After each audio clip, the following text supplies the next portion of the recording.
Terus, apa yang dimaksud al-bayyinat ats-tsabitat?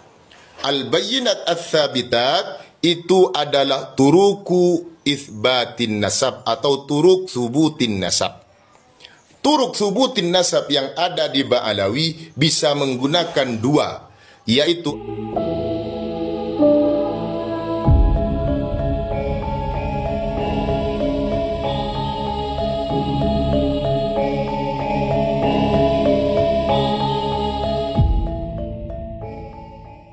Assalamualaikum warahmatullahi wabarakatuh. Kalau kita melihat qawaid, dawabit daripada pan ilmu pernasaban, maka pasti ditemukan para habaib yang bernasab kepada Ubaidillah yang dinisbatkan kepada Sayyid Ahmad Al-Abah An-Nafad ini dipastikan batilun ghairu sahih. Kenapa? Karena pertama, di dalam Rasail fi Ilmil Ansab halaman 101 dikatakan wa yasbutun nasab bil alamatil wadihat wa bil bayyinatis sabitat wa la yasbutu bisyubuhat. Nasab itu bisa tetap dengan menggunakan alamat wadihat dan dengan menggunakan bayyinat as-sabitat.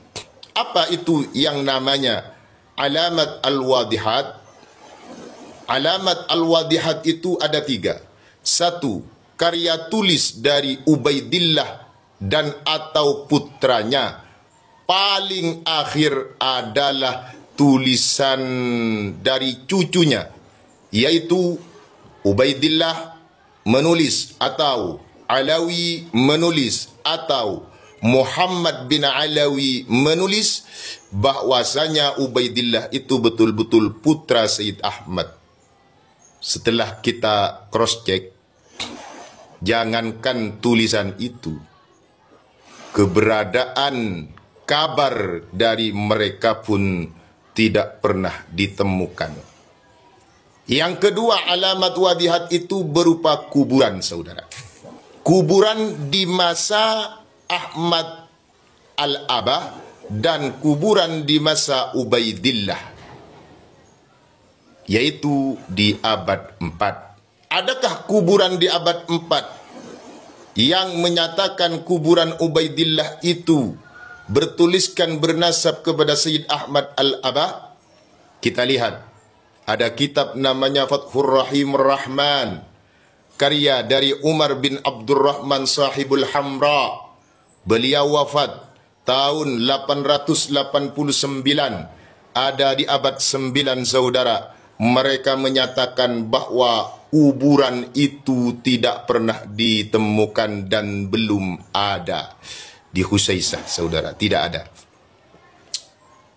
Terus, alamat yang ketiga adalah Kutubun Nasabah di abad 4 atau abad 5. Di alamat al-wadihat bisa tulisan dari mereka atau putranya atau cucunya, atau tulisan yang tercantum di dalam makbarah di abad 4, atau kitab yang ada di abad 4 dan abad 5. Karena alamat itu harus tidak berupa ajyal, tapi jailan, 2 generasi. Kalau 3 generasi masuk banyak, itu tidak masuk kepada alamat wadihat. Sehingga kitab sezaman, kitab di abad 4 dan abad 5 harus ditemukan sebagai alamat al-wadihat. Kita uji, ternyata tidak ada kitab nasab apapun yang menjelaskan di abad 4 sampai abad 5. Oke, kalau ada orang yang mengatakan itu, ada kitab Abnaul Imam fi Misra wa Sam. Kita uji, saudara. Bagaimana kitab Abnaul Imam fi Misra wa Sam telah dikatakan di halaman 18, wa qad zada Ibnu Sadaqah 'ala al-makhtut ziyadat fi salasil ansab ba'da asri toba. Ibnu Sadaqah telah menambahkan banyak sekali tambahan dari kitab asalnya Abnaul Imam fi Misr wa Sam oleh Ibnu Sadaqah ditambahi, dan tambahan itu sudah bercampur di dalam Abnaul Imam fi Misr wa Sam. Ibnu Sadaqah hidup di abad 12 karena wafat tahun 1180 Hijriyah. Apa buktinya? Kalau Ibnu Sadaqah banyak menambahkan, maka Abil Aun As-Safaraini mengatakan bahwa halaman kitab Abnaul Imam itu aslinya adalah 20 halaman saja, sedangkan sekarang ratusan halaman. Oleh sebab itu, di dalam kitab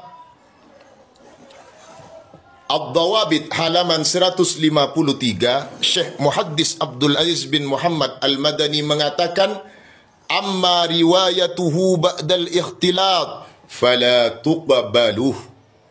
Riwayat-riwayat apapun, sumber-sumber apapun, apabila sudah ikhtilat fala yuqbaluh, maka tidak bisa diterima. Kita lihat Al-Kafi Al-Muntakhab halaman 42. Khattun Nasabah itu harus mauthukun bihi. Qayyid mauthukun bihi itu adalah qayyid yang melahirkan 3 syarat. Syarat yang pertama adalah sihhatu nisbatun nassi lin nasabah. Sihhatu nisbatin nassi lin nasabah. Harus sah memang nas itu betul-betul tulisannya Nasabah Abu Muammar, bukan tulisannya Muhakkik yang sudah tercampur. Oleh sebab itu, kitab Abnaul Imam fi Misr wa Sam sudah tidak bisa dibuat hujjah karena la yuqbalu. Riwayat ba'dal ikhtilat la tuqbalu. Di dalam Dawabit halaman 153. Terus, apa yang dimaksud al-bayyinat ats-tsabitat? Al-bayyinat ats-tsabitat itu adalah turuku itsbatin nasab atau turuk subutin nasab. Turuk subutin nasab yang ada di Ba'alawi bisa menggunakan 2, yaitu asyuhrah wal istifadah. Yang kedua adalah ar-ruk'ah atau khattun nasab. Telah saya terangkan dari awal bahwa Ba'alawi ini sudah gagal secara syuhrah wal istifadah dan juga gagal secara khattun nasab. Dan pada episode selanjutnya akan saya terangkan kegagalan itu, sehingga al-bayyinah ats-tsabitah, al-bayyinahnya tidak masuk karena tidak ats-tsabitat. Terus, bagaimana sumber masadir dari Ba'alawi ini? Nasabnya dari apa? Yang dijadikan sumber oleh Ba'alawi ternyata kitabnya adalah 3. 1 Burqatul Musyiqah, 2 adalah Al-Jawharus Syafaf, 3 As-Suluk fi Tabaqatil Ulama wal Muluk. Tidak lebih dari itu sumbernya. Bagaimana komentarnya ahli nasab di dalam menanggapi 3 sumber tersebut? Maka di dalam Rasail fi Ilmil Ansab halaman 164 dikatakan, di antara sumber-sumber yang bisa dikatakan maudhu, sumber yang tidak valid, sumber yang dikatakan maudhu. Apa itu maudhu? Tidak bisa dibuat dasar karena maudhu itu adalah buatan bukan dari ahli nasab. Apa itu? Di halaman 164, yaitu kutubul adab. Kita tahu Al-Burqatul Musyiqah, Al-Jawharus Syafaf itu bagian dari kutubul adab. Kutubul adab merupakan masadir yang dikatakan maudhu oleh Rasail fi Ilmil Ansab. Terus yang kedua adalah As-Suluk fi Tabaqatil Ulama wal Muluk, mengatakan kutubul mu'arrikhin alladzina la dirayata lahum bi'ilmin nasab.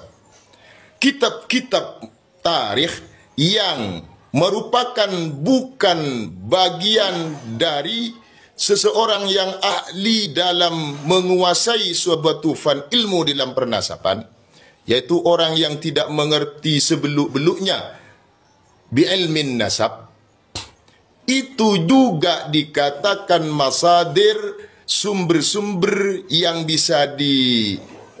tidak bisa diambil karena termasuk minal maudu'at, sumber-sumber yang maudu'at, begitu, sehingga al-Janadi itu tidak termasuk nasabah karena murni itu adalah ahli tarikh, orang tarikh. Terima kasih. Karena ini banyak gonjang-ganjing di media sosial ya. Sekarang ini kita lagi lagi disorot lah terkait Habib juga kan. Iya, ada dua kubu yang sedang ya masing-masing sih saudara kita. Masing-masing saudara kita. Tapi akhirnya ini dua kubu ini saling ya begitulah. Ya saling saling membenarkan masing-masing ya. Pembenaran yang ini menurut ini benar, yang ini benar. Ya, tinggal gimana nih caranya, gimana kita bisa menyatukan dua kelompok ini. Kenapa? Karena tugas kita ya mengislahkan fa aslihu baina akhwaikum. Ya innamal mu'minuna ikhwah. Ini kan orang beriman nih. Kayak Imat Kiai.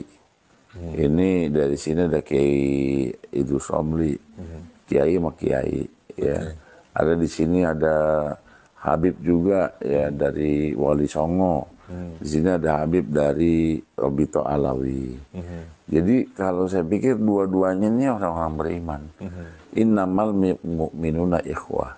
Sungguhnya orang beriman itu bersaudara. Ya. Nah, ketika ada persoalan di antara mereka, fa aslihu baina akhwaikum. Maka kita damaikan nih kedua-duanya. Supaya mereka ini kembali bersaudara. Ya, jangan sampai nauzubillah ya, bahkan Nabi berpesan kepada kita marahan itu, musuhan itu cuman batasnya 3 hari. Ya nggak boleh kita marahan musuhan lebih dari 3 hari. Ya ini memang media sosial ini harus juga menjadi pembelajaran buat semua masyarakat agar menjauhkan hal-hal yang nauzubillah perpecahan umat. Baik, Bib, ya. Terkait dengan kekisruhan ya, atau mungkin suasana yang rada panas terkait Habib yang ada di Indonesia. Iya. Bib, komentar Habib seperti apa sih, Bib? Terkait hal ini, terus sebagai netizen atau sebagai masyarakat Indonesia itu kita itu harus bagaimana sih gitu? Karena memang ketika banyak sekali di medsos sudah mulai kayak semacam anti Habib, ya kan? Ada juga kayak gitulah, semacam kayak gitu.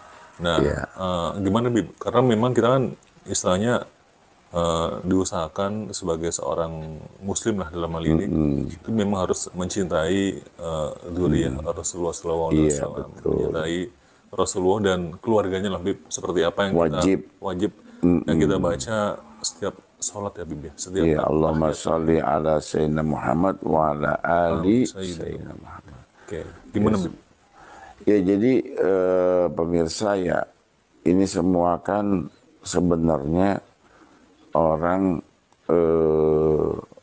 seperti ini pasti kita introspeksi ya, introspeksi ya, tentunya kebaikan, kebenaran yang kita sampaikan belum tentu semua orang demen, gitu. Belum tentu semua orang suka gitu, tapi tentunya kita tetap istiqomah ya, tetap sampaikan yang baik ya. Karena memang ada gitu beberapa oknum-oknum ya, saya bilang oknum lah ya, oknum-oknum habaib ya, yang notabene-nya mereka di media sosial ya, saya nggak sebut orangnya deh ya, dalam ceramah gitu kan keras gitu kan. Ya oke lah, nggak suka atau memang benar kita menegakkan amar ma'ruf nahi mungkar, kemudian mengingatkan kepada pemerintah agar tidak berbuat yang salah. Benar, setuju, saya setuju banget. Ya karena itu tugas kita sebagai ulama mengingatkan. wa ya'muruna bil ma'ruf wa yanhauna 'anil munkar wa ulaika humul muflihun. Orang-orang yang menyeru kepada yang ma'ruf dan mencegah kepada yang mungkar itu orang beruntung. Ya, tetapi jangan lupa ya watawasau bil haq, watawasau bis sabr, watawasau bil marhamah. Kita diperintahkan juga sama Allah sampaikan yang hak, sampaikan dengan sabar, dan sampaikan dengan lemah lembut. Ya, bagaimana kita bisa berdakwah kalau kita omelin seseorang? Gimana kita bisa mengajak orang itu, tapi kita dengan cara yang tidak santun? Ya, tentunya saya yakin semua manusia itu sama, punya hati yang hati ini bersih, bisa menerima itu kebaikan. Tapi ya kembali, dia ada jabatan, ada harta, ada tahta, ya, ada lingkungan, sehingga yang sudah terbiasa, ya, sehingga ini susah untuk berubah. Ya, kita jangan diomelin orang begini, tentunya dengan cara-cara yang ma'ruf.